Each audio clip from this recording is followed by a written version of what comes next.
simplemente para recordarle a los panelistas del día de hoy que la financiación de la seguridad social constituye uno de los pilares fundamentales de la cohesión social, el desarrollo sostenible y la justicia intergeneracional. En el siglo XX, los sistemas de seguridad social se estructuraron bajo el paradigma contributivo, basado en la relación laboral formal y en la cotización de los trabajadores y empleadores como principal fuente de recursos.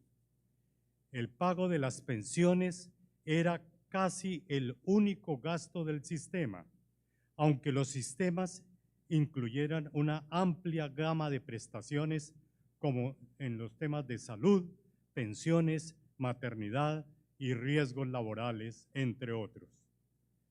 Hasta hace poco, en el mundo y concretamente en Iberoamérica, la estructura de la población se caracterizaba por familias extensas, significando la posibilidad de más de una fuente de ingresos y, en consecuencia, valores más altos y un menor riesgo de que la familia se quedase completamente sin ingresos.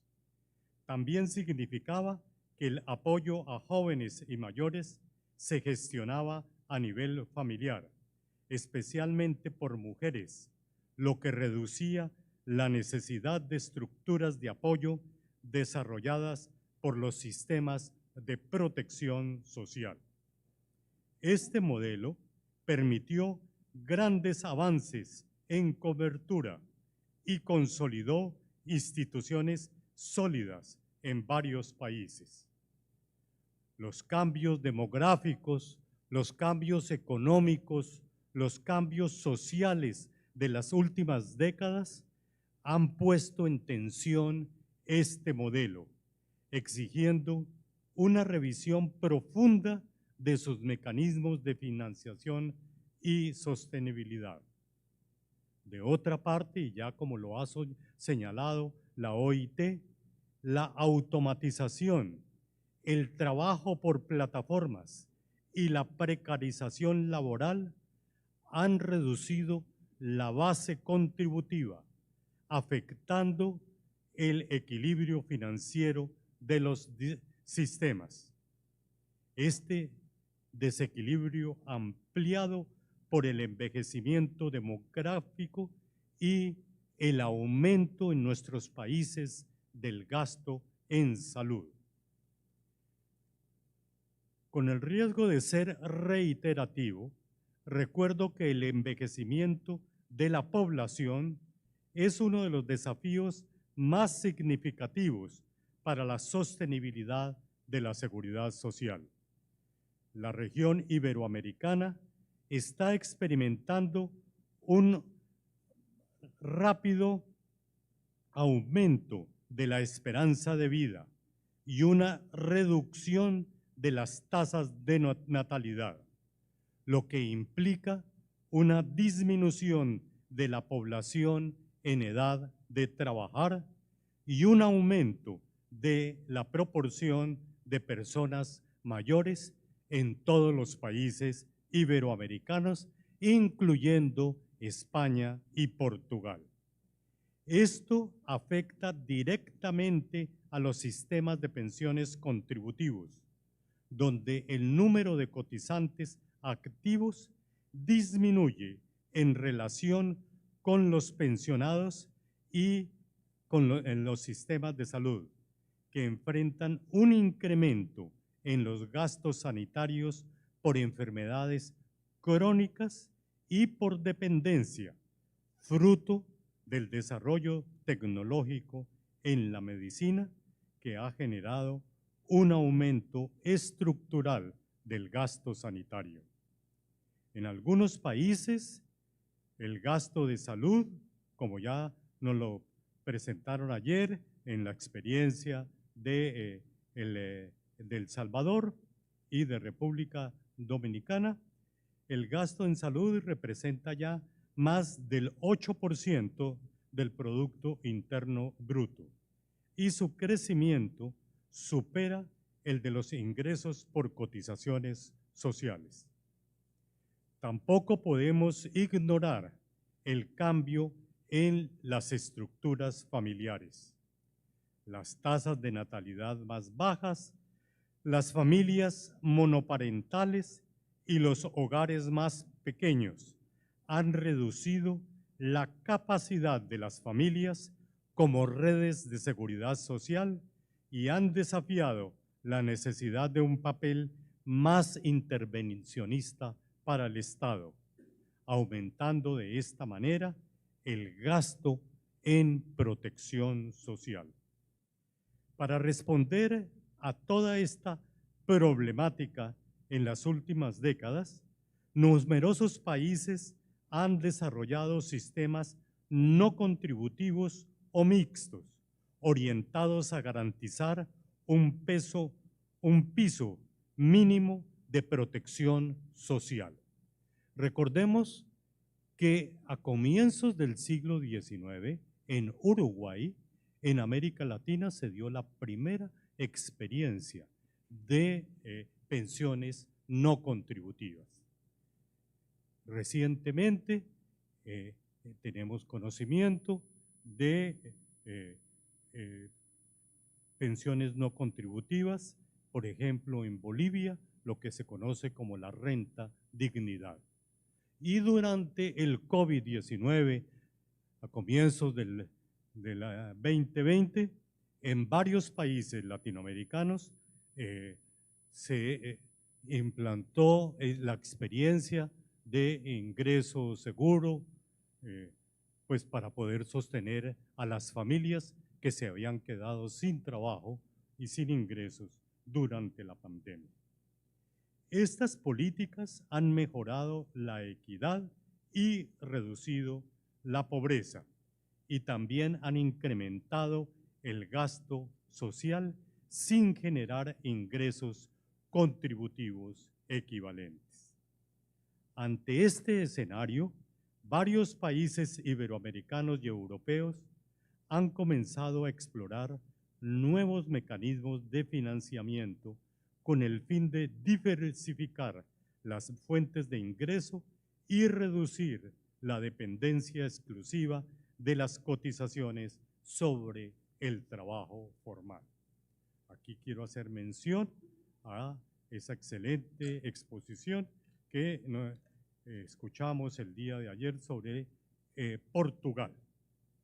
Entonces, esto es como el marco general de lo que ha sido nuestra conversación en el día de ayer y va a ser la conversación en el día de hoy.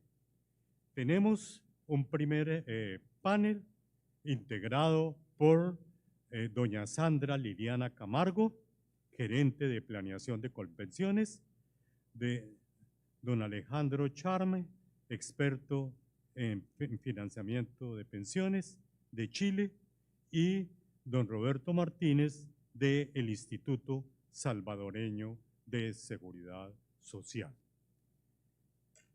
Vamos a iniciar entonces con la exposición de doña Sandra Camargo Bendec.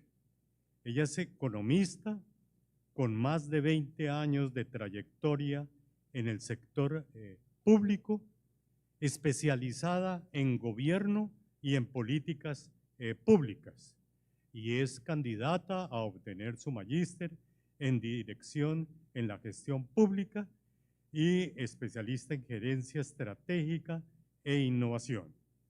Actualmente se desempeña como gerente de planeación institucional en Colpensiones. Para los invitados extranjeros y para las personas que nos están siguiendo por las redes sociales, recuerden que Colpensiones es la administradora pública del régimen de reparto en Colombia. Y ella lidera la planeación estratégica y la articulación técnica para la implementación de lo que ha sido la reforma pensional en Colombia del año 2024.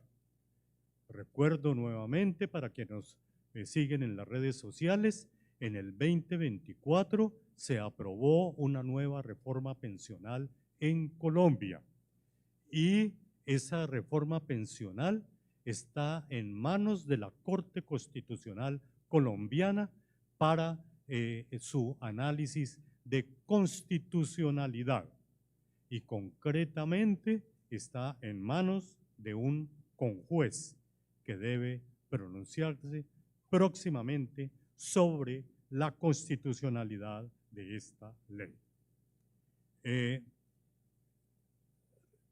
Regreso nuevamente entonces al perfil de doña Sandra Camargo, quien ha dirigido en Colpensiones y en otras entidades públicas procesos de planeación, de presupuesto, de inversión pública y de fortalecimiento institucional con enfoque en eficiencia fiscal, sostenibilidad e impacto social.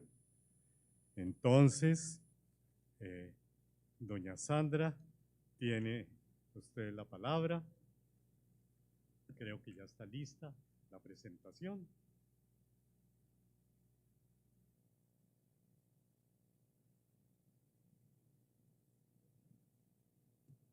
Bueno, muy buenos días para todos y para todas.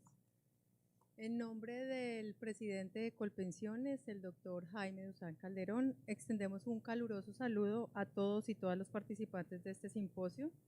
Para nosotros es un honor participar en este espacio de reflexión iberoamericana sobre la sostenibilidad y la equidad en los sistemas de protección social. Yo estoy acá en nombre de Colpensiones, una entidad pública colombiana que administra el régimen de prima media y el programa de beneficios económicos periódicos. Nuestro propósito en este espacio es presentar desde la experiencia colombiana cómo estamos integrando financiación, solidaridad y sostenibilidad, especialmente para quienes han estado históricamente excluidos. Para comenzar esta exposición, quisiera entonces presentar a ustedes un panorama general. Este panorama general es el que nos va a marcar los desafíos del sistema de pensiones en Colombia. En Colombia hoy somos 52 millones de habitantes, de esos en edad de trabajar estamos el 76,9% y efectivamente en la fuerza del trabajo somos 25 millones. De esos 25 millones, importante mencionar que están ocupados 23 millones, pero lo más importante para mencionar es que solamente el 44% de esos 23 millones son empleos formales y esos formales son aquellos que cotizan. Con esta información y complementada con esta diapositiva en donde ustedes van a poder observar los afiliados y las pensiones y un poco para poner en contexto a todas las personas del auditorio cómo funciona el sistema colombiano actualmente, y es que con la Ley 100 de 1993 existen dos regímenes que son competitivos, el público y el privado. Colpensiones administra el régimen de prima media y los fondos privados de pensión administran el RAIS. ¿Qué pasa con esto? Con lo que ustedes pueden ver acá es que mientras los afiliados del RPM, que es la primera columna, son de 3 millones, en el RAIS estamos hablando de 7 millones. Pero cuando vamos al momento del reconocimiento de una prestación económica de pensión, quien está reconociendo una mayor proporción de pensiones es el RPM, en donde estamos hablando de 1.300.000 por pensiones de vejez y 480.000 por pensiones de invalidez. Mientras al revisar estas cifras del RAIS, solamente se pensionan de vejez 218.000 y 162.000 por pensiones de sobrevivencia e invalidez. Con los pensionados de otros regímenes, casi que podemos hablar que alcanzamos a casi 3 millones de pensionados. ¿Eso qué significa? Pues entonces que en Colombia coexistimos con un sistema pensional muy heterogéneo. De esas 23 millones que les había dicho que estaban ocupadas, más de 10 millones son los que cotizan y cerca de 3 millones son los que efectivamente van a recibir una pensión, entre el RPM, el RAIS y las pensiones de los regímenes excepcionales. Adicionalmente a este panorama, sumamos aquellos que se benefician con los beneficios económicos periódicos. De esos, hoy en el programa tenemos ahorrando 1.200.000, y en el programa de Colombia Mayor, que viene a complementar estos sistemas de protección a la vejez, estamos hablando de 1.600.000 beneficiarios. ¿Qué nos muestra esto? Pues que el panorama para Colombia es un reto estructural. La mayoría de los adultos mayores aún no acceden a una pensión. Cuando vamos a ver el detalle, entonces vamos a ver las cifras de pensionados, que al final es la meta grande del sistema, generar esta cobertura y mitigar estos riesgos que se generan durante la vejez, la invalidez y la muerte. En Colombia hoy estamos en edad de pensión 8.200.000 y tan solo pensionados equivalen al 36%, que son estos de los que estábamos hablando anteriormente, y de esos, los que no tienen una pensión son el 63%. Dentro de esos distinguimos a Colombia Mayor y los que reciben una anualidad vitalicia, pero fíjense que la cifra más importante es quienes no tienen ninguna cobertura. Estamos hablando de 3.600.000, que eso equivale al 43% de los 8.200.000. ¿Eso qué significa?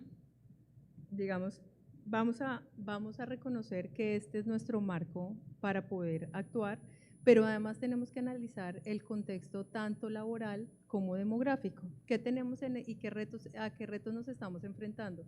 Un envejecimiento acelerado de la población, en donde estamos pasando la esperanza de vida de 57 años en 1960 a 77 años en el 2027, y en el 2050 vamos a tener una esperanza de vida aproximada de 82 años. ¿Qué quiere decir eso? Pues una presión frente al sistema pensional en cuanto a la financiación por temas de extralongevidad.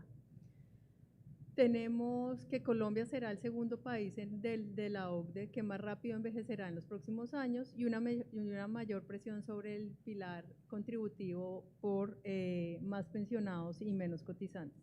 Adicional de eso, tenemos una caída histórica de la población, en donde la tasa de fecundidad cayó en 1.1 entre 1960 y 2023.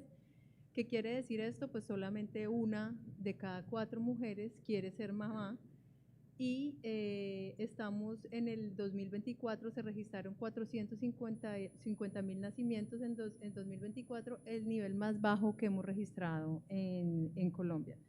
¿Qué implica esto? Pues que vamos a tener una mayor dependencia y presión sobre el financiamiento, cuando además le agregamos a eso sumas de informalidad, que como les dije anteriormente, estamos hablando de un 55% de informalidad, de personas ocupadas informales.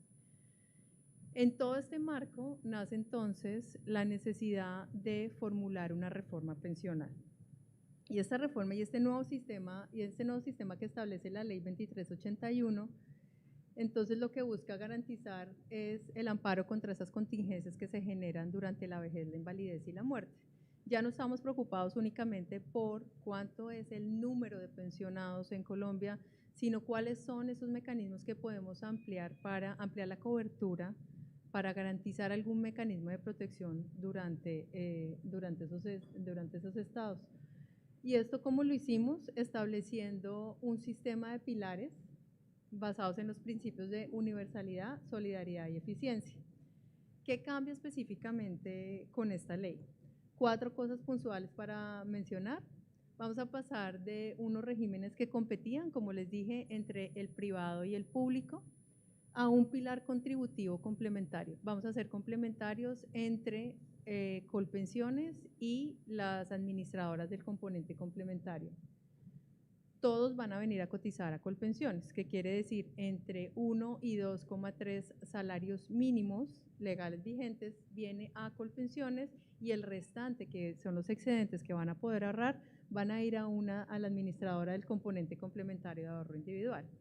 El tercero y el más importante, Colpensiones será la única que reconocerá y pagará pensiones. ¿Qué quiere decir eso? Cuando las personas cumplan con los requisitos para acceder a su prestación económica, la información llegará toda a Colpensiones y Colpensiones va a ser el único que reconozca y paga pensiones. Y por último, se incluye el pilar solidario, complementando el programa de Colombia Mayor, aumentando los beneficios y la cobertura. Esto es básicamente el resumen de qué está pasando. Vamos a pasar de Ley 100 a la 2381, en donde en las dos tenemos el ahorro voluntario, hay un régimen contributivo en donde estamos complementarios, vamos a pasar de ser competitivos, como lo ven en el lado izquierdo de la pantalla, a ser complementarios entre el régimen de prima media y el componente complementario de ahorro individual. En Ley 100 teníamos las devoluciones y las indemnizaciones. En esta nueva ley vamos a tener el pilar semicontributivo, en donde va a haber una renta vitalicia, porque el propósito de esto no es simplemente llegar y retirar un recurso, sino garantizar una renta constante durante la vejez de las personas. Y por último tenemos el pilar solidario que va a ser complementario con Colombia Mayor. Este es el sistema de pilares. Desde donde partimos se establece el pilar de ahorro voluntario, el pilar contributivo, y este es dirigido a trabajadores independientes, servidores públicos y personas con capacidad de pago, son los cotizantes que tenemos hoy en día. Quienes no alcancen a cotizar las semanas mínimas requeridas y que tengan entre 300 y 1000 semanas podrán acceder a la renta vitalicia dentro del pilar contributivo, y si no lo logran está el pilar solidario, pilar que va a ser financiado, este es específicamente coordinado desde el Departamento de Prosperidad Social y es financiado con recursos del Fondo de Solidaridad Pensional y con el Presupuesto General de la Nación. Adicional a esto, la ley que establece un régimen de transición, unas excepciones para los hombres y las mujeres con un determinado número de semanas para que les siga aplicando la Ley 100 y el resto pasará a la Ley 2381. ¿Qué otra cosa importante tiene la ley? Establece la oportunidad de traslado, que es, en la Ley 100 se establece que se pueden cambiar entre regímenes hasta antes de cumplir 10 años antes de la edad de pensión.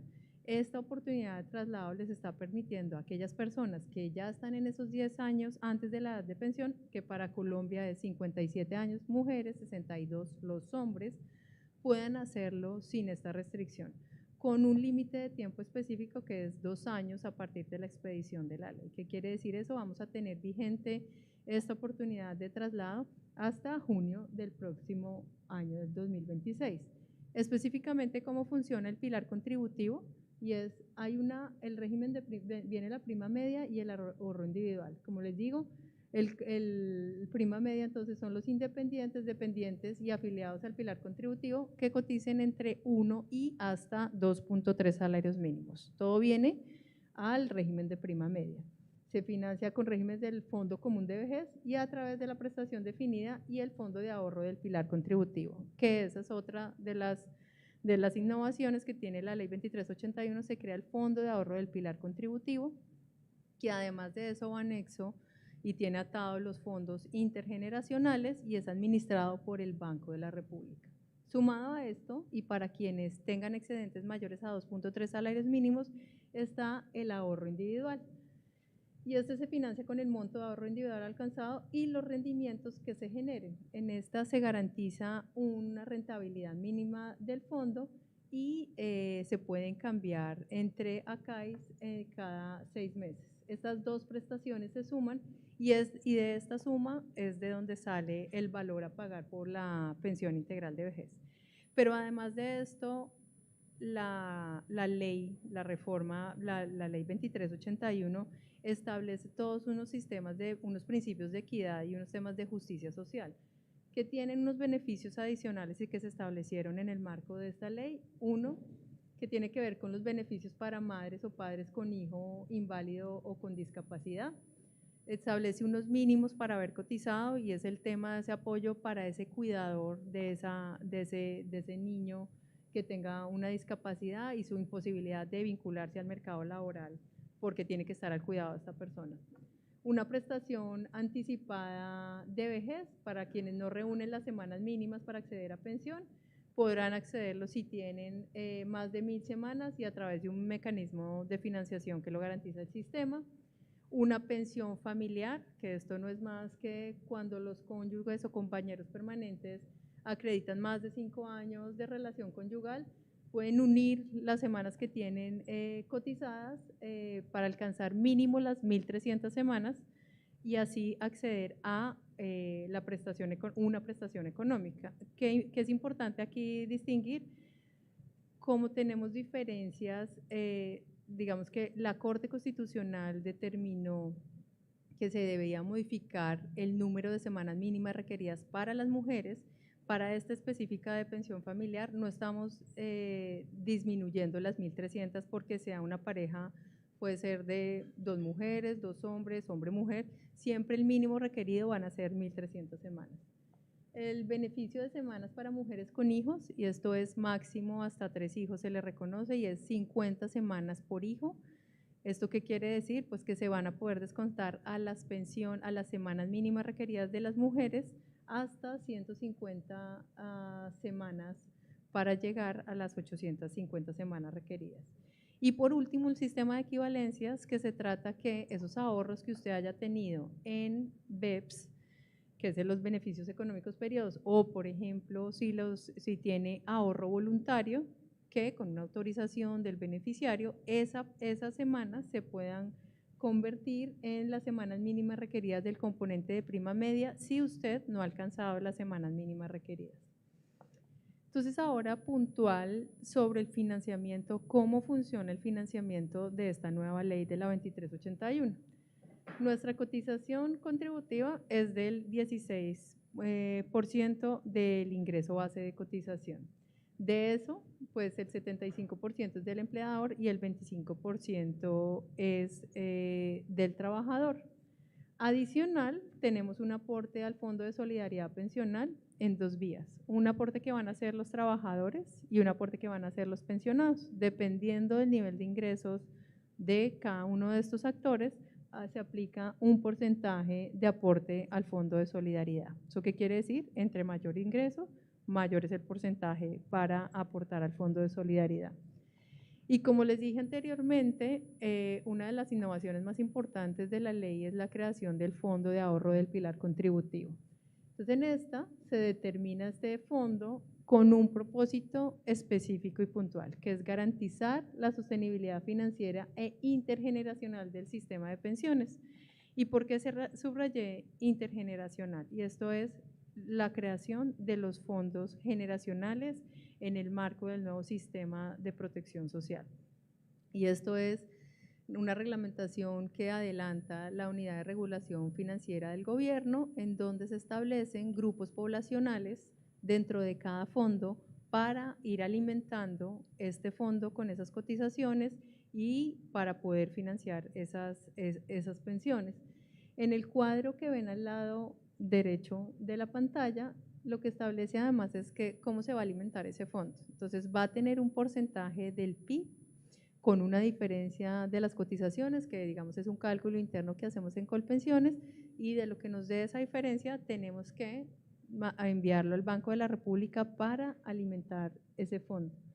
Está la contribución solidaria de un punto de los 16% de la cotización que les digo sobre los aportes de los ingresos de más de 3 salarios mínimos y hasta 25 salarios. La totalidad de los ingresos por traslado entre el RAIS a Colpensiones que se materialicen en virtud de esta ley. ¿Qué quiere decir? Esos traslados que hayan entre regímenes no van a llegar a Colpensiones, sino que van a alimentar ese fondo de ahorro del pilar contributivo, y la totalidad de los recursos que se transfieran desde el RAIS en la fase de desacumulación. Entonces, lo importante y para mencionar es que este fondo de ahorro del pilar contributivo, unido a la estructuración de los fondos generacionales, pues en realidad son un gran avance de política pública, porque lo que está generando es que esos recursos que ustedes están recibiendo por esas prestaciones, pues no se gastan inmediatamente, sino que van a esos fondos a generar unos rendimientos y contribuirán a financiar las pensiones del futuro. Con este contexto y con esta explicación de la ley 2381 y de por qué resulta una ley que ha sido impulsada por el gobierno y que resulta importante para Colombia, desde Colpensiones reconocemos que el envejecimiento, la baja natalidad y la informalidad, pues son retos estructurales del país y obviamente hacen inviable que de las cotizaciones laborales se puedan financiar el 100% de las pensiones que se otorgan. Esta reforma, entonces, los que buscamos con esta reforma son estos mecanismos de progresividad, equidad de género y flexibilidad, pero sobre todo ampliando la cobertura de la protección pensional. Como lo dije al inicio, no solamente es contar cuántos pensionados tiene el sistema, sino cómo logramos con diversos mecanismos ampliar la cobertura durante la vejez, la invalidez y la muerte. También diversificamos la fuente de financiación, combinando los ahorros, los aportes contributivos, los solidarios y los voluntarios que se establecen dentro del pilar voluntario de la reforma pensional. Y por último, el Fondo de Ahorro del Pilar Contributivo fortalece la sostenibilidad futura del sistema. Entonces, como les dije, nosotros lo que queremos es ampliar los mecanismos de protección en la vejez y pues este es el reto más grande para Colpensiones y estamos seguros que, que la decisión, que la necesidad que tiene el país frente a este tipo de reformas es fundamental. Y para concluir, creo que más allá del sostenimiento y de la financiación, una de las conclusiones más importantes es que esta reforma lo que nos ha dejado hasta ahora, y a pesar de que está suspendida en este momento y que solamente están vigentes dos artículos, la reflexión hoy en el país es diferente frente al ahorro y a la gestión de pensiones. Hoy vemos jóvenes hablando de la necesidad de prever el tema pensional, cuando antes usted solamente se preocupaba por revisar la historia laboral o ver su situación pensional cuando estaba cerca al reconocimiento de pensión. Nunca estábamos viendo un joven pendiente de revisar su historia laboral.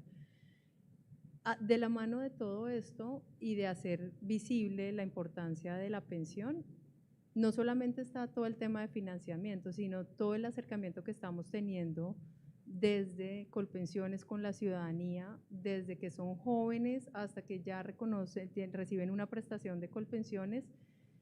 Es una gran generación de todo lo que está haciendo Colpensiones para que se motiven desde el ahorro y cuando van a recibir la prestación, para que sientan a Colpensiones cerca desde que comienzan su vida laboral y que reconozcamos la necesidad del ahorro y de una protección durante la vejez, la invalidez y la muerte desde edades muy tempranas y no solamente cuando ya estemos cercanos a la edad de pensión.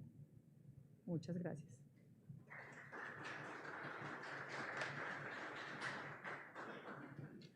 Bueno, muchísimas gracias a doña Sandra Camargo Bendec de Colpensiones por nos ha expuesto lo que es la reforma pensional colombiana del año 2024, que en este momento se encuentra en revisión en la Corte Constitucional. Simplemente para recordarle a las personas que nos siguen por las redes sociales desde los 22 países iberoamericanos, que quienes están analizando, quienes analizamos de cerca los procesos de pensiones en América Latina, hablamos de que nos encontramos en una tercera ola de reformas pensionales en América Latina. Recuerden rápidamente que la primera ola empezó en 1981 con la reforma que se hizo en Chile, donde fue el primer país iberoamericano, latinoamericano, donde se implantó el régimen de capitalización o de ahorro individual. Posteriormente empezó toda una segunda ola en el año 93, donde en 11 países latinoamericanos se implantó ese nuevo sistema de ahorro individual o capitalización. Recuerdo también rápidamente que en el año 93 hubo reformas pensionales en Perú y en Colombia, y fueron los dos únicos países de toda Latinoamérica y creo que de nivel mundial donde se puso a competir el régimen público de reparto con el nuevo régimen de capitalización, Perú y Colombia. Estamos en una tercera ola donde hay varias características. Primera característica, el regreso de la intervención del Estado en materia de pensiones. Segunda característica, los regímenes, los sistemas, los modelos no contributivos.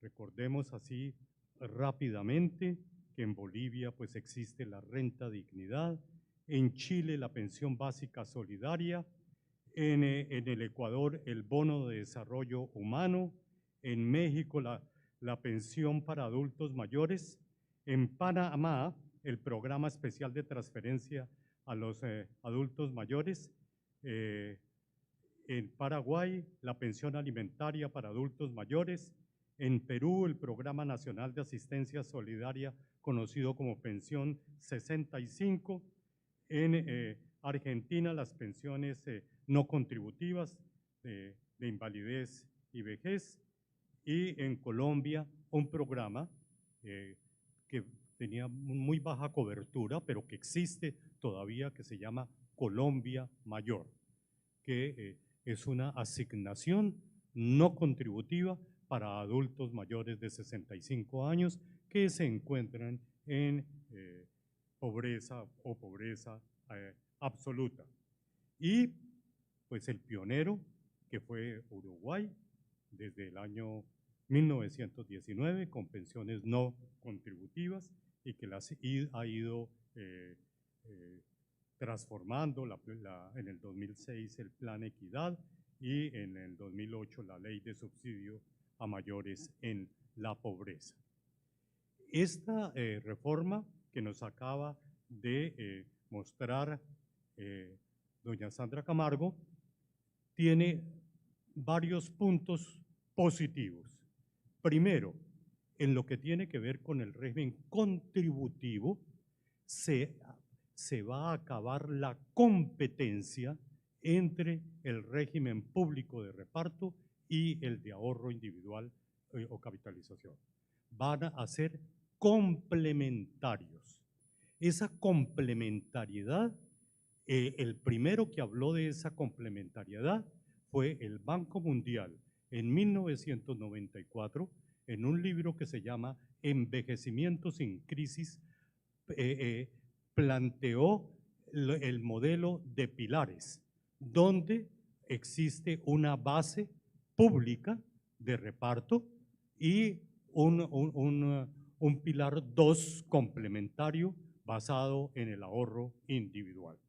Eso es lo que se acaba de plantear en el 2024 en la reforma colombiana que está en revisión en la Corte Constitucional. En segundo lugar, porque corrige el tema de los subsidios mal focalizados, como lo han planteado los diferentes estudios que se han hecho en América Latina. El régimen de reparto tiene un subsidio implícito y ese subsidio va fundamentalmente para las pensiones más altas. Entre más alta es la pensión, más alto es el subsidio.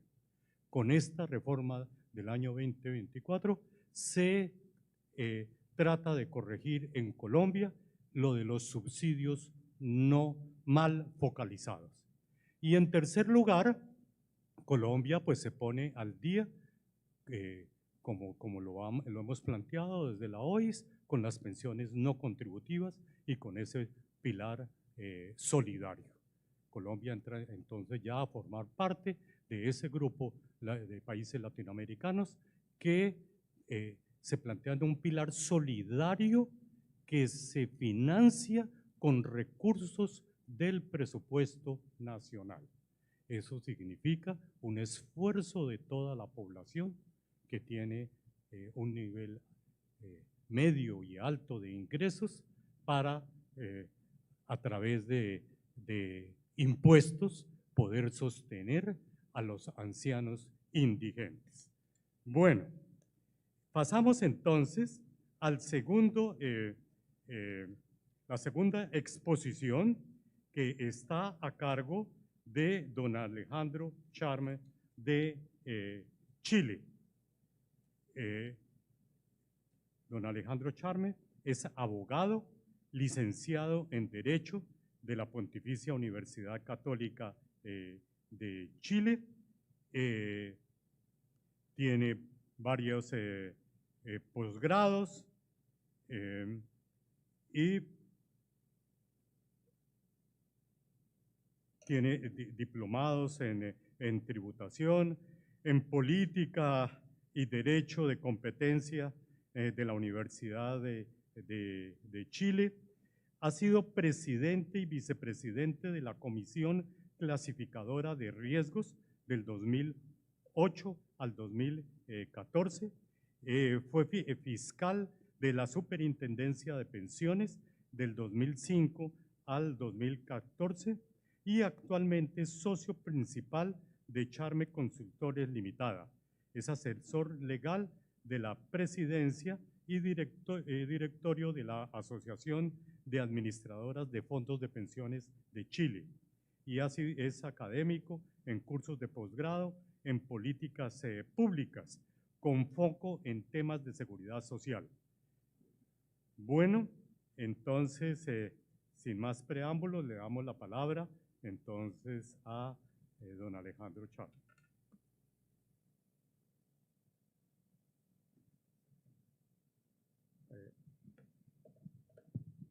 Buenos días a todos los presentes, a los que están conectados por streaming.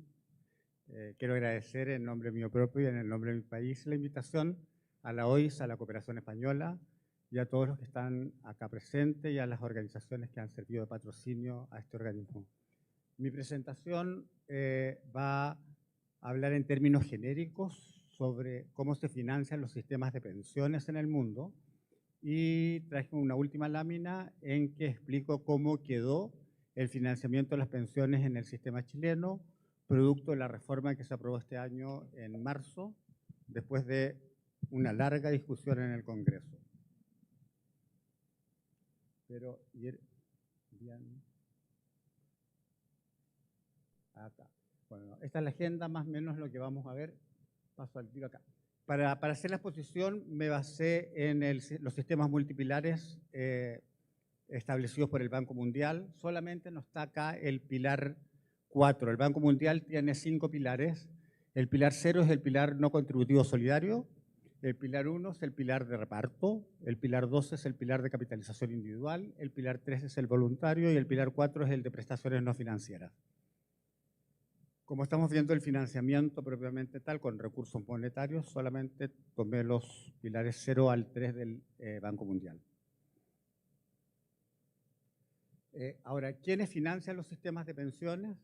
La verdad que los sistemas de pensiones se financian por el Estado, se financian por el empleador, se financian por el trabajador o trabajadora y se financian por un tercero. El Estado lo hace a través de impuestos generales de la nación. También lo puede hacer a través de tributos especiales, como es el caso de Uruguay, en que ocupa el impuesto al valor agregado, en que un 1% el trabajador puede ahorrarse en el IVA y se va a su cuenta de pensiones. También están los fondos soberanos. En Chile tenemos un fondo de reserva de pensiones que permite garantizar el cumplimiento del pilar solidario. Y también se hace por deuda pública, o sea, los estados pueden emitir bonos soberanos y esos bonos soberanos, con ese dinero, pagar las prestaciones de seguridad social y sería deuda pública del país. Chile, en su reforma, no lo quise agregar, tomó una característica muy especial, que es que los trabajadores le están prestando la plata al Estado para poder mejorar las pensiones de los pensionados actuales y se hace a través de un préstamo que están haciendo los trabajadores a través de su cotización previsional de un 1,5% de su remuneración, y ese préstamo se les va a devolver una vez que se pensionen como una prestación con una rentabilidad garantizada, que va a ser una rentabilidad de los bonos de tesorería de Chile, y se les va a pagar en 240 cuotas mensuales. La verdad que esto es una excepción, pero existe, no lo puse porque como excepción no quise detallarla dentro de lo que son las fuentes normales que ocupan los estados para pagar las prestaciones de seguridad social. Los empleadores lo hacen a través de aportes directos y el trabajador lo hace a través de aportes directos, y también existe lo que se llama la pensión por consumo. No entiendo, sino que España tiene un sandbox sobre pensión por consumo, que no es la misma pensión por consumo de Uruguay, digamos. Esta pensión por consumo consiste en que yo voy a comprar a una tienda generalmente, o sea, en Chile se podría hacer porque tenemos las grandes cadenas de supermercados, tenemos las tiendas de retail y las farmacias, que tienen un desarrollo computacional súper moderno, digamos. Entonces tú al ir a comprar podrías decir que X porcentaje que no te den el vuelto, por ejemplo, y decir que se te manda a tu cuenta de AFP. Ok, gracias. Sí, ahí está bien, sí. Es una forma bastante novedosa y muy buena, porque en el fondo, si queremos financiar las pensiones, tenemos que dar la facilidad de la recaudación de las cotizaciones. Mientras más fácil sea cotizar o mientras más fácil sea enterar las cotizaciones, más fácil va a ser financiar las pensiones. O sea, y en este caso de la pensión por consumo, en Chile ocurre, por ejemplo, que yo el vuelto se lo dono a un organismo o una fundación, perfectamente podría mandarlo a mi cuenta de capitalización individual. Y es una forma que estaría recaudando, sería muy fácil, sobre todo para los trabajadores informales, ¿ya? Y los terceros, que serían aportes que se pueden hacer de un tercero a otra persona. En Chile existe el afiliado voluntario, en que yo podría, por ejemplo, abrirle una cuenta a mi hijo cuando nace y empezar a cotizar para mi hijo esa cuenta. Y cuando él empieza a trabajar, él empieza a incorporar a la cuenta sus cotizaciones obligatorias, pero ya tiene un fondo que sería el que yo como papá se lo preparé. Ahora no tiene por qué ser él, al hijo, podría perfectamente ser a la pareja, al cónyuge, al conviviente civil o al hermano. La cosa sería, hay que facilitar de alguna u otra forma. Estos aportes con terceros, la gracia sería que tuvieran cierta franquicia tributaria o hasta cierto monto, porque de lo contrario, o sea, que incentiven de alguna forma el que el tercero pueda cotizar en favor. En general, algunas legislaciones lo recogen en favor del cónyuge o del conviviente civil. Ahora, viendo esto, pasemos a ver un poco el financiamiento de cada uno de estos agentes. En el caso del Estado, tenemos que, tal como les dije, lo hace a través de impuestos generales, de fondos soberanos o de deuda pública, y es para, en el fondo, financiar el pilar no contributivo obligatorio. El pilar no contributivo obligatorio, yo creo que ustedes lo saben, pero para quienes pueden estar conectados, que no están familiarizados con los sistemas de pensiones, es para aquellas personas que no han contribuido a un sistema de pensiones porque o trabajan de forma no remunerada, como puede ser, por ejemplo, trabajar en la empresa de algún familiar en que no reciben ingresos, o porque trabajan informal, o porque efectivamente nunca han trabajado en alguna prestación de servicio que sea remunerada. ¿Okay? Puede ser el caso de una dueña de casa que trabaja efectivamente, pero su función no es remunerada. Entonces, en los estados, tal como decían antes, se han preocupado de otorgar, de garantizar el derecho a la seguridad social con alguna pensión básica que pueda al menos permitir la subsistencia a estas personas. Estas pensiones, obviamente, como son no contributivas, son de cargo del Estado. ¿Cuál es el problema o los riesgos de estas pensiones? El riesgo político, que los dineros no se destinan al pago de pensiones, se desvían para cualquier otra cosa. La demografía, que es el tema mientras la población va aumentando y aumente el número de personas bajo estas circunstancias, voy a necesitar más dinero. La informalidad laboral, o sea, aquellas personas que trabajan informalmente, que nunca cotizan en el sistema, van a ser beneficiarias de este pilar no contributivo, o bien puede existir el caso de trabajadores formales, pero que no están obligados a cotizar. En Chile ocurre con los trabajadores independientes, solamente están obligados a cotizar aquellos que emiten boletas de honorarios, que son los profesionales, pero hay otros trabajadores que son formales para el servicio de impuestos internos y sin embargo no están obligados a cotizar, como podrían ser pescadores artesanales o ciertos comerciantes que emiten factura o que pagan patente. Entonces, en ese sentido hay que buscar la fórmula, que no es difícil, digamos, solamente hay que incorporar a la legislación, ya sea a través de un monotributo o sea también a través de la declaración de impuestos. Los trabajadores que están obligados e independientes a cotizar en Chile lo hacen a través de su boleta de honorarios, pero lo hacen a través de la declaración de impuesto anual. Y es ahí donde se les retiene la cotización.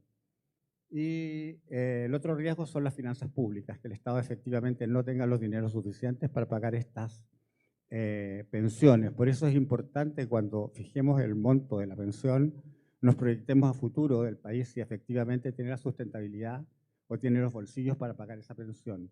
Hoy en Chile, el año 2008 ya se estableció la pensión básica solidaria de invalidez y de vejez, pero hoy tenemos la PGU, que se llama, que es una pensión garantizada universal. En la lámina que me refiere a Chile, ahí les voy a decir cuáles son los beneficios que tenemos en Chile en cada uno de los pilares.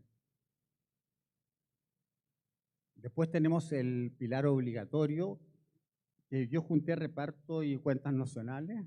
Si bien son distintas, el reparto puro, digamos, es como ayer decía el representante de la asociación de AFP, el símil de acá, digamos, que es como un tubo, digamos, en que va la plata y pasa al otro lado. Pero en las cuentas nacionales lo que ocurre es que yo contribuyo, se me registra la contribución y se me paga una rentabilidad nacional.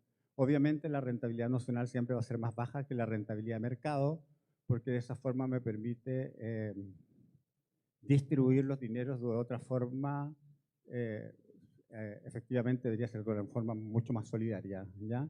¿Cuáles son los riesgos? El riesgo político también, la tasa de natalidad. Acá es importante que hoy en día algunos países, en Chile la natalidad ha bajado considerablemente, es 1,1, si no me equivoco, hijos por cada persona. Tenemos una tasa de natalidad súper baja. Entonces, cuando los sistemas están bajo el esquema de reparto o bajo estos esquemas de cuentas nacionales que tienen cierta distribución de reparto, van a haber siempre menos trabajadores activos de lo que va a ser el grupo de beneficiarios de pensiones. Entonces, uno de los riesgos que se corre y es uno de los riesgos de los sistemas de reparto por los cuales muchos países van hoy en día a la capitalización, ya sea individual o colectiva. La crisis económica para el caso de las cuentas nacionales, porque si bien los dineros se invierten en el mercado, aunque me paguen una rentabilidad nacional, están invertidos en el mercado, así que están sujetos a una crisis económica. Las finanzas públicas y, como siempre, la informalidad laboral. Mientras el porcentaje de informales laborales sea muy alto, el país se va a ver sujeto a una carga monetaria, por así decirlo, de pagar pensiones que puede representar un buen porcentaje del PIB. Por tanto, es importante que cuando se hagan reformas se proyecte qué porcentaje del PIB del país va a tener que sostener estas pensiones. De lo contrario, se van a ver enfrentados a estas crisis financieras, digamos, o a promesas incumplidas y tener que bajar aquellas pensiones cuando son sistemas de reparto o son sistemas no contributivos. En el caso de la capitalización individual, bueno, los aportes también son del Estado, del empleador, del trabajador. El tercero, y los riesgos son la crisis económica, como todos lo sabemos, como hubo la crisis subprime o todas las crisis que hemos tenido últimamente, que han afectado a los fondos de pensiones, las finanzas públicas y la informalidad laboral. Siempre la informalidad laboral es un tema dentro de los sistemas de pensiones. O sea, en la medida que formalicemos más a nuestros trabajadores, el riesgo va a ser mucho menor para poder tener una protección social de toda la población. Y después pasamos al pilar voluntario. El pilar voluntario también contribuye el Estado, el empleador, el trabajador y el tercero. En los pilares voluntarios, para yo poder cotizar en mi cuenta por sobre lo que obligatoriamente tengo que cotizar, el Estado tiene que ofrecerme algo. De lo contrario, si no hay incentivo, yo no voy a cotizar, digamos.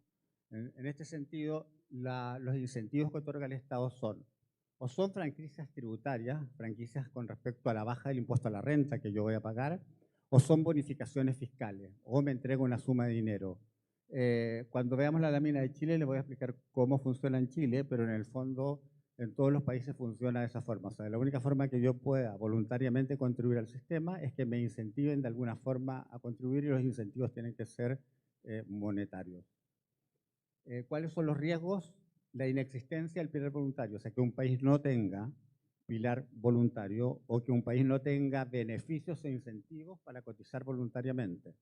Porque si no lo hay, no lo voy a hacer. Voy a cotizar en una cuenta de ahorro mía personal, sin esta restricción de que son dineros para mi pensión, sino que los pueda sacar en cualquier momento.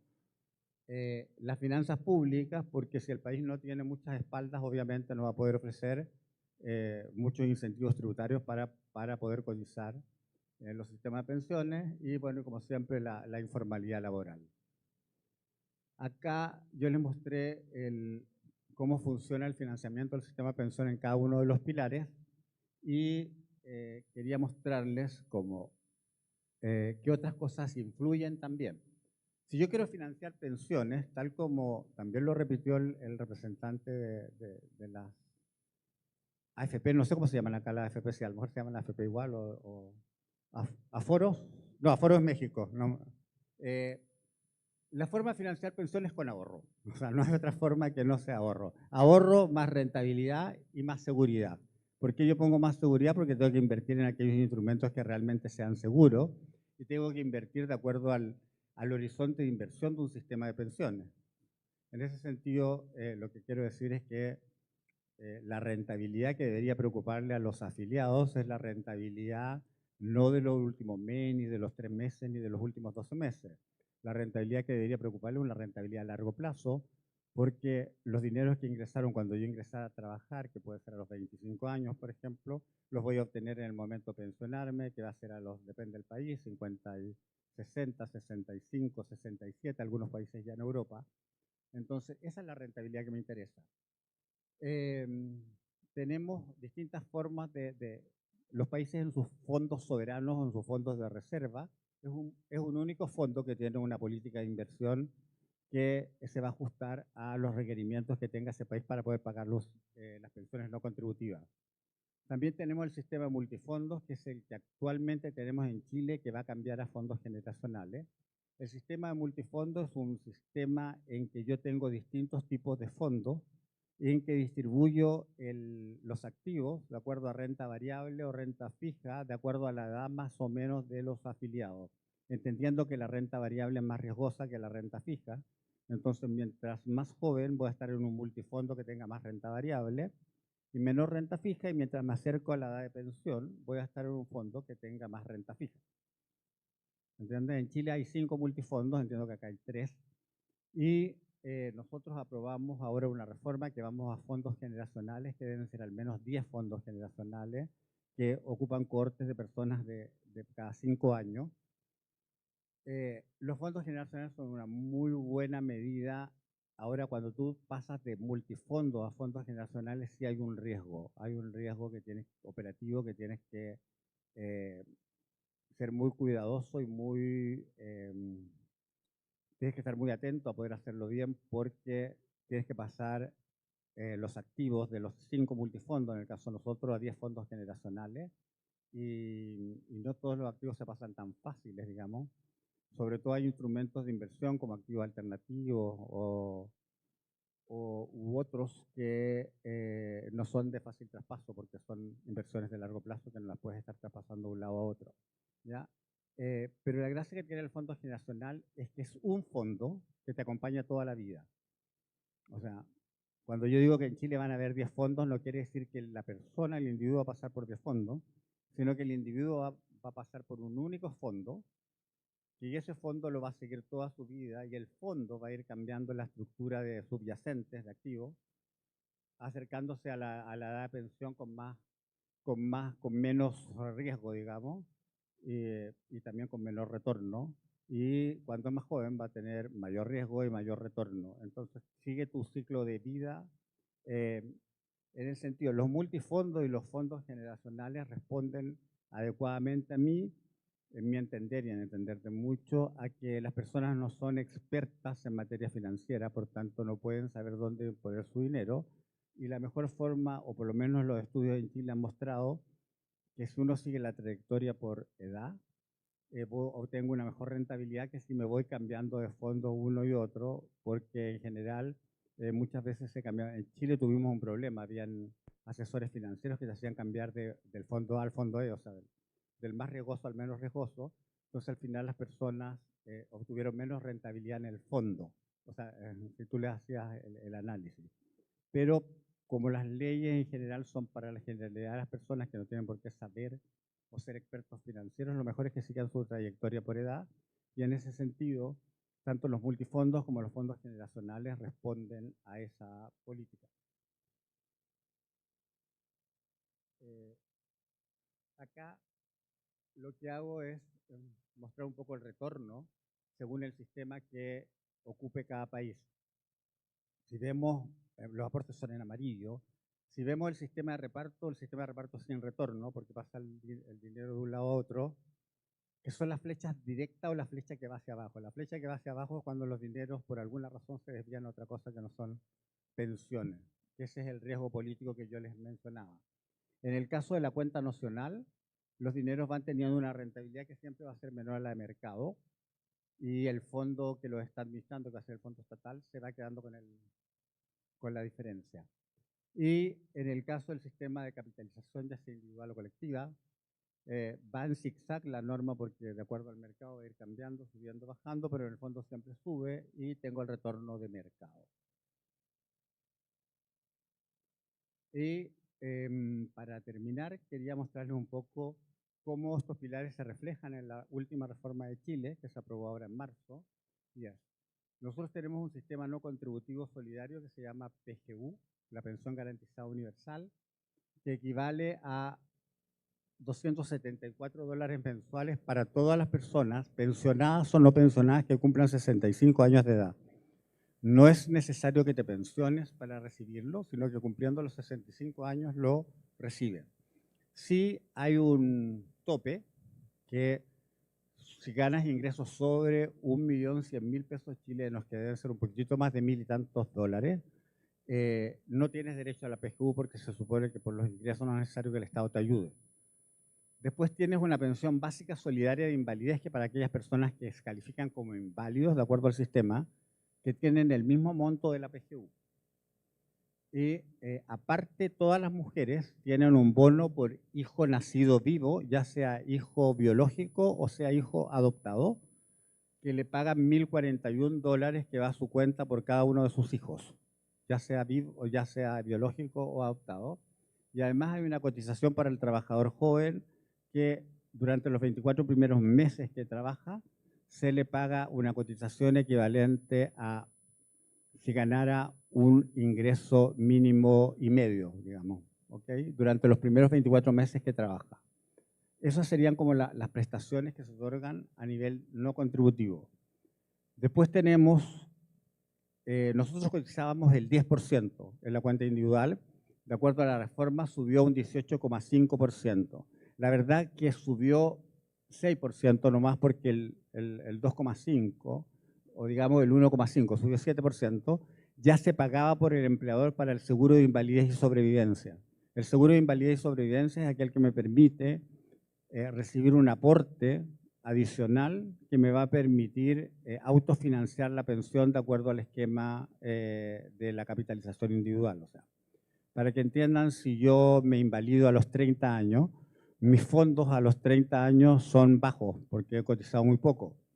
Pero si me invalido, me van a pagar una pensión equivalente a, en general, es a los 10 últimos, a la remuneración promedio de mis 10 últimos años. Cuando he trabajado menos de 10 años, la fórmula cambia, pero necesito aquella suma de dinero que me permita autofinanciar esa pensión. Entonces, si yo necesito, por ejemplo, 500 millones de pesos para poder autofinanciarme la pensión y solamente en mi cuenta tengo 100 millones de pesos, el seguro me pone los 400 millones restantes para que se me pueda pagar la pensión. ¿Ya? Entonces, ese beneficio que era de la capitalización individual pasó a lo que ahora nosotros llamamos el seguro social. Entonces, de la cotización un 4% va a un seguro social, en que me pagan un beneficio por año cotizado que equivale a $4,4 por año que yo haya cotizado con un tope de $110 mensuales. Hay un beneficio que es la compensación por expectativas de vida. Este es el único beneficio permanente que contiene la reforma, porque el beneficio por año cotizado es un beneficio que se va a extinguir en el tiempo. Está hecha la fórmula de tal forma que se extinga en el tiempo. Y la compensación por expectativa de vida es un beneficio de manera tal que las mujeres a la misma edad que se pensionan de un hombre pueden recibir la misma pensión del hombre. Entonces, lo que hace este beneficio es pagarte aquella diferencia de pensión para que la mujer se pensione con la misma suma que se pensionaría el hombre. Sí tiene un tope, que es hasta 700.000 pesos, que es un poquitito menos de $1.000. Y sobre esa suma no hay compensación, pero hasta esa suma se te compensa igual que la pensión de un hombre. Después tenemos la cotización de rentabilidad protegida, que es una cotización de un 1,5% que se me va a devolver, es la que yo les decía que se me va a devolver, es el préstamo que yo le otorgo al Estado para que pueda mejorar las pensiones actuales, pero a mí se me va a devolver como una cuenta nacional con una rentabilidad de lo que son los bonos de tesorería en Chile, y se me va a devolver en 240 cuotas mensuales, y va a ser solo heredable en el caso que no tenga beneficiarios de pensión de sobrevivencia.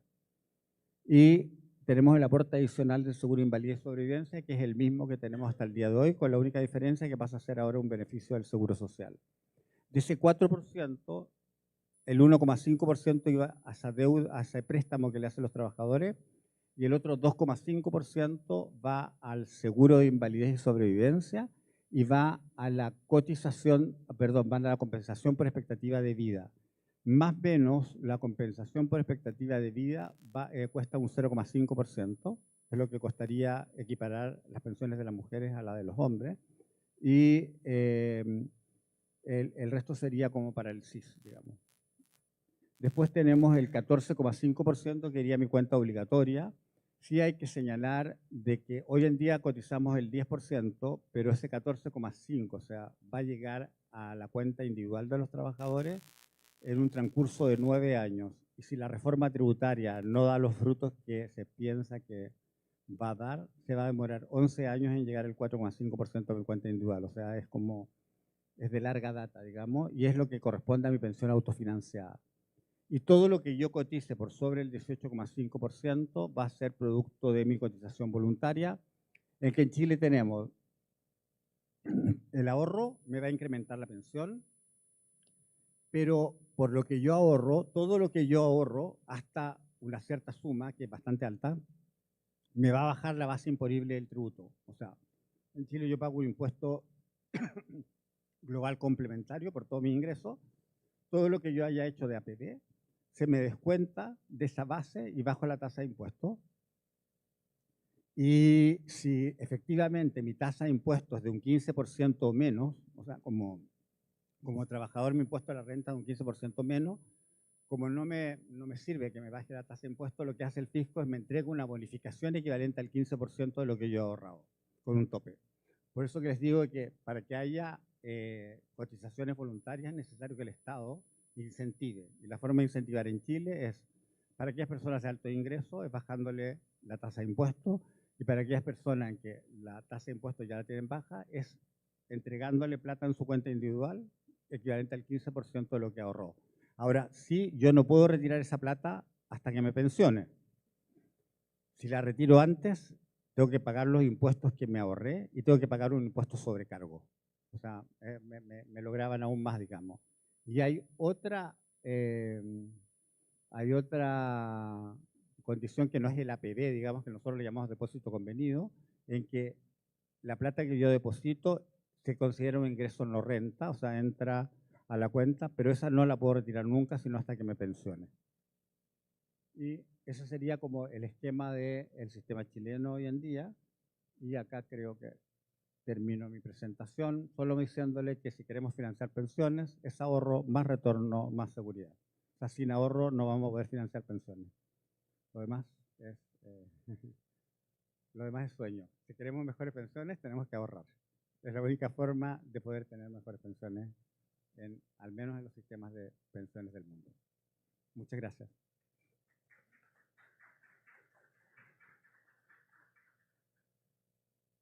Bueno, muchísimas gracias a don Alejandro Charme por esta exposición que nos ha hecho sobre el régimen de pensiones en Chile y la reforma reciente a ese régimen de pensiones.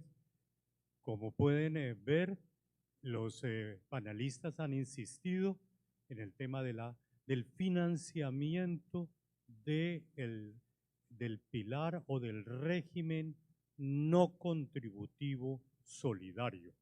Ese es un tema que creo que ya es claro para todos, que los diferentes expositores han insistido en esa línea. Y en segundo lugar, lo de que la misión última de los fondos privados de pensiones es lograr la rentabilidad más alta, porque lo que esperan los afiliados es tener una pensión alta. Y en tercer lugar, lo de la pensión por consumo. Creo que ese es un tema novedoso en América Latina y que los diferentes países pues deben conocer y transmitir esa experiencia.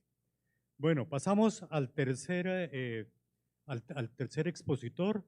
Les agradezco de antemano por ajustarse a los 18 minutos que está previsto para cada uno de los expositores.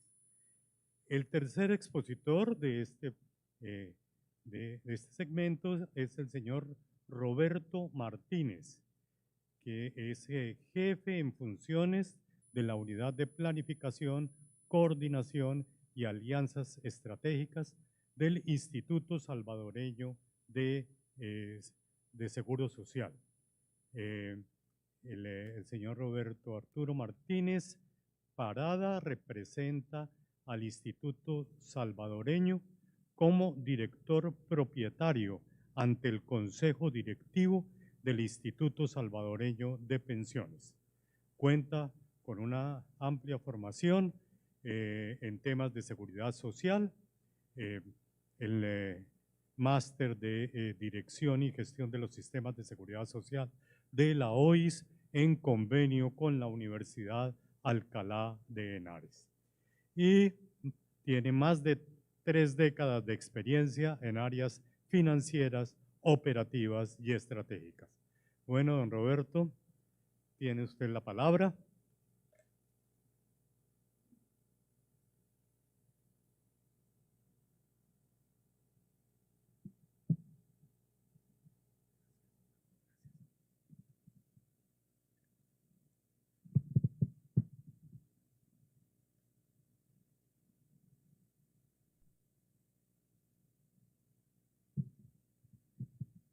Bien, muy buenos días.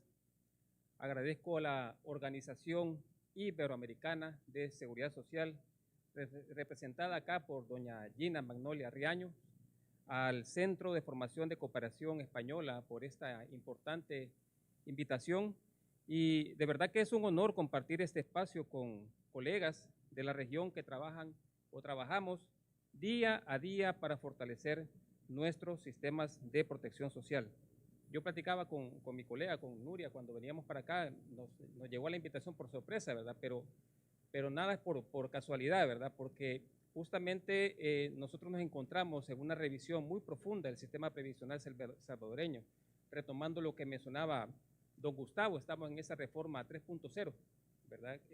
Encomendada por el señor presidente de la República, Nayib Bukele, que busca corregir los vicios históricos de la reforma previsional de El Salvador del año de 1998, que de verdad causó y fue bastante lesiva a los intereses de la clase trabajadora, de los cotizantes del sistema previsional. ¿verdad? Esa es una de las promesas de campaña de nuestro presidente de la República y estamos precisamente en ese foro, en ese espacio, en ese debate y uno de esos aspectos importantes o pilares fundamentales de esa discusión es el tema precisamente del financiamiento, que acá ustedes como expertos también iberoamericanos en el tema han dado, créanme, nos han dado insumos valiosos, importantes, a la hora de poder abordar o encarar este reto que tenemos para darle al país, darle a El Salvador una reforma previsional justa, duradera, permanente en el tiempo, que corrija, como les dije anteriormente, esos vicios de la reforma de 1998, que lamentablemente, y yo lo voy a decir aquí de carácter personal y técnico, ¿verdad? Privatizó las ganancias en unos pocos y socializó las pérdidas, ¿verdad? En básicamente la mayor parte de trabajadores de El Salvador. Me voy a tratar de ceñir también a las preguntas iniciales que nos mandó don Pedro Bagaña, el maestro Pedro, en el correo electrónico que indicaban, pues, hablar un poco del pilar no contributivo de nuestro país, ¿verdad? Que complementa, como ustedes muy bien han dicho en sus anteriores ponencias, la parte del pilar contributivo. Bueno, comenzar por decir que el mundo que dio origen a nuestros sistemas contributivos tradicionales ya no existe. La nota conceptual del simposio lo plantea claramente. Hoy enfrentamos transformaciones demográficas sin precedentes, una informalidad persistente, mercados laborales fragmentados y una demanda creciente por prestaciones sociales en salud, vejez y discapacidad. Esto ha puesto una presión muy grande, muy fuerte a los sistemas basados únicamente en las cotizaciones y ha elevado la importancia de los sistemas no contributivos como componente fundamental del bienestar social. Mi intervención pretende o intentará centrarse en tres ejes. Primero, que son realmente los sistemas no contributivos y por qué se han vuelto indispensables. Como segundo aspecto, cómo deben administrarse y financiarse para asegurar eficacia y sostenibilidad. Y por último, cómo lograr una complementariedad inteligente entre los sistemas contributivos y los no contributivos. En un contexto regional común para todos nosotros, ¿verdad? Como naciones iberoamericanas, marcada por el envejecimiento acelerado, que ya es una realidad o ya El Salvador también empezará a enfrentar esa realidad que le ha llegado antes a países europeos como España o países del Cono Sur como Argentina, Uruguay o el mismo Chile, ¿verdad? Nosotros hoy por hoy gozamos de un bono demográfico bastante importante, pero decirles que ya las estimaciones nuestras actuariales hablan de que en 20 o 30 años también enfrentaremos alto grado de envejecimiento en nuestra población y eso le va a poner más presión al sistema previsional de El Salvador. Como segundo aspecto o de contexto también hemos de mencionar la alta informalidad laboral, la presión que tienen los sistemas contributivos, que es muy grande, la expansión del gasto social y la necesidad de diversificar las fuentes de financiamiento. Y me llamó la atención mucho, por ejemplo, en la ponencia de Nuno, la experiencia portuguesa, ¿verdad?, de estos impuestos especiales a las grandes propiedades, que es un tema también que es digno de revisarse, ¿verdad?, en este tema, en este contexto de la discusión de esta reforma previsional de El Salvador 3.0. Bien, ¿qué debemos entender por sistemas no contributivos? Los sistemas no contributivos son claramente aquellos que otorgan prestaciones sin requerir un historial previo de cotización. Están diseñados para garantizar un piso mínimo de protección social a quienes por razones estructurales, históricas o económicas no puedan acceder al seguro social contributivo. Y pues incluyen prestaciones, como ustedes han mencionado también anteriormente, como pensiones básicas para adultos mayores sin cotización, apoyos económicos para personas con discapacidad, transferencias sociales para hogares en pobreza extrema y asistencia vinculada a condiciones de vulnerabilidad o reparación histórica, como vamos a ver más adelante en el caso específico del pilar no contributivo salvadoreño. Su razón de ser es clara. En países donde la informalidad laboral supera el 50% de la población y donde gran parte de la misma no cuenta con trayectorias laborales formales, la protección social no puede depender únicamente de la capacidad de aportar o de cotizar. Los pilares no contributivos permiten o buscan corregir esa brecha estructural, garantizando dignidad básica y reduciendo también las desigualdades. También cumple otros roles fundamentales. Sostienen el consumo de los hogares, amortiguan choques económicos y generan cohesión social en momentos de incertidumbre. Hablarles también un poco de la teoría, ¿verdad?, de la administración, de lo que nosotros entendemos como esta administración de los sistemas no contributivos. Y pues mencionar que administrar un pilar o un sistema no contributivo entendemos que requiere también capacidades estatales especiales, importantes.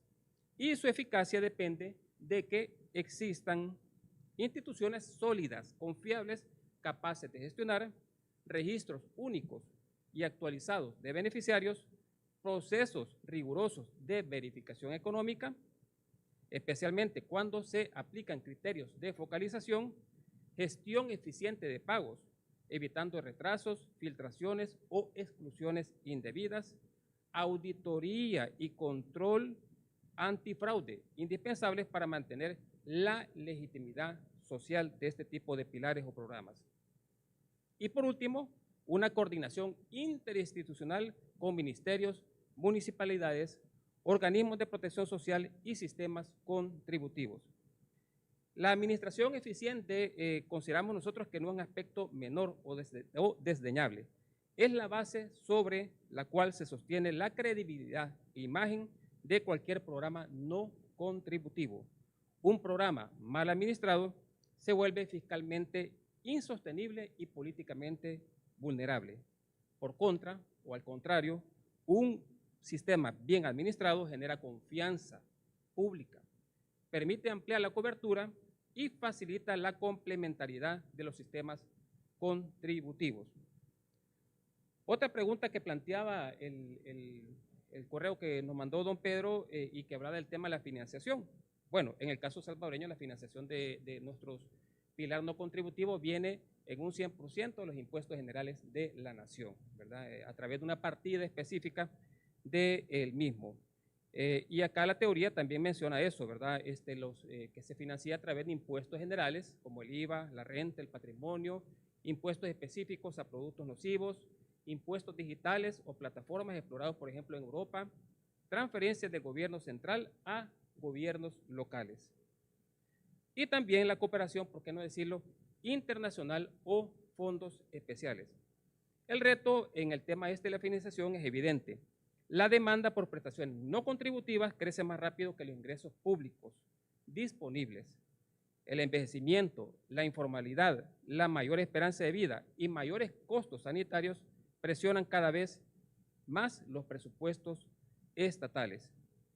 Por ello, consideramos nosotros que se vuelve indispensable definir reglas claras y estables para financiar los programas no contributivos, diversificar las fuentes tributarias con criterios de equidad e igualdad, aumentar la eficacia del gasto social, evitar solapamientos con los sistemas contributivos que generen duplicaciones e inequidades. Y por último, mencionarles que la sostenibilidad de estos programas no es solamente un asunto financiero, es un asunto de justicia social y confianza pública o ciudadana.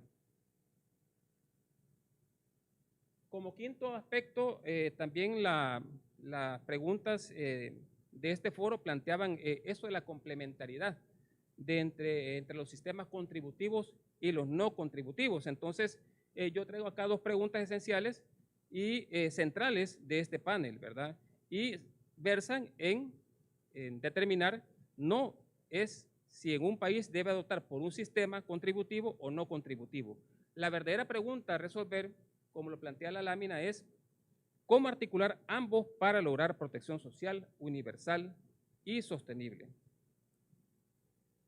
Y creemos que la complementariedad se expresa en varios niveles. La primera es la cobertura universal efectiva. El contributivo protege a quienes cotizan el no contributivo protege o cubre a quienes no pueden hacerlo. Como segundo aspecto, la protección de estos programas se da en transiciones laborales, empleos temporales, estacionales o informales, requieren puentes entre regímenes. Como tercer aspecto, la reducción de desigualdades. Los no contributivos previenen la pobreza extrema y corrigen brechas previsionales de género y ciclo de vida.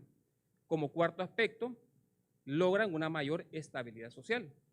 Permiten que toda la población tenga garantizado un nivel básico de ingresos y servicios institucionales o esenciales.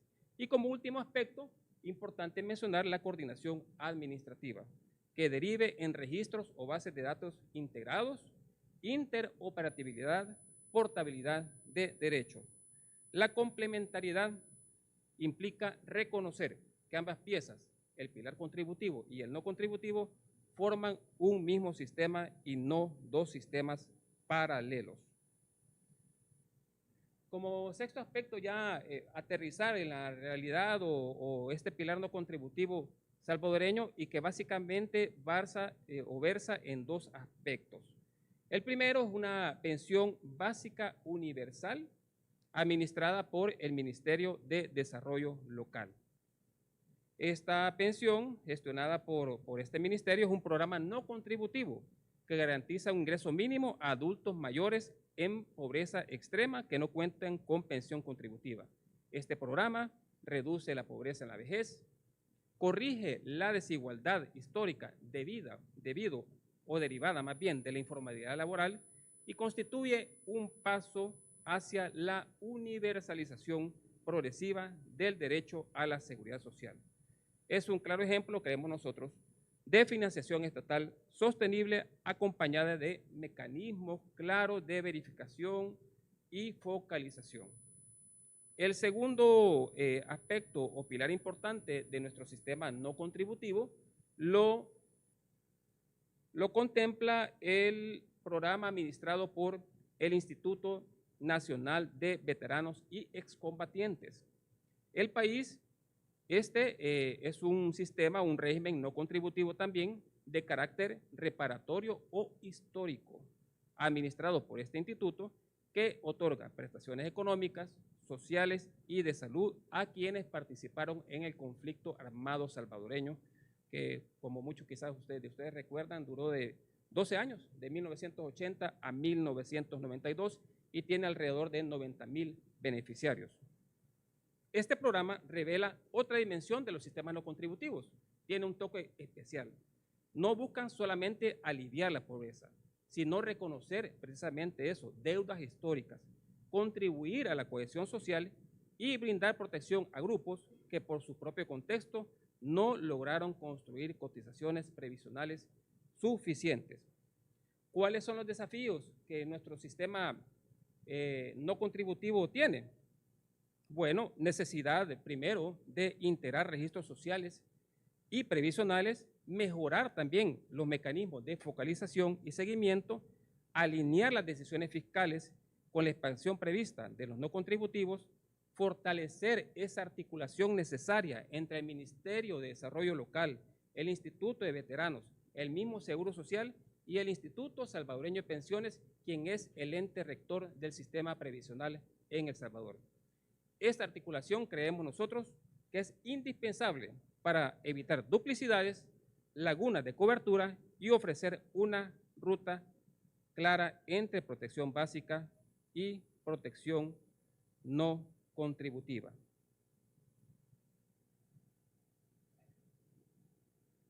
Bueno, voy a cerrar con este mensaje porque creo que el tiempo también nos apremia, y con un mensaje pues sencillo, ¿verdad? Claro, pero importante. Nosotros creemos que la sostenibilidad de la seguridad social como país en el siglo XXI no dependerá ni va a depender exclusivamente de defender el modelo contributivo ni de expandir solo los programas no contributivos. Dependerá de nuestra capacidad de integrarlos armoniosamente, con visión fiscal responsable, solidez institucional y un profundo compromiso con la dignidad humana. Agradezco de verdad el privilegio a la UIS, a la ESID, por este espacio de diálogo. Estoy seguro que como región iberoamericana podemos avanzar hacia sistemas de protección social más inclusivos, más equitativos y más sostenibles para todas las generaciones presentes y futuras. Muchísimas gracias.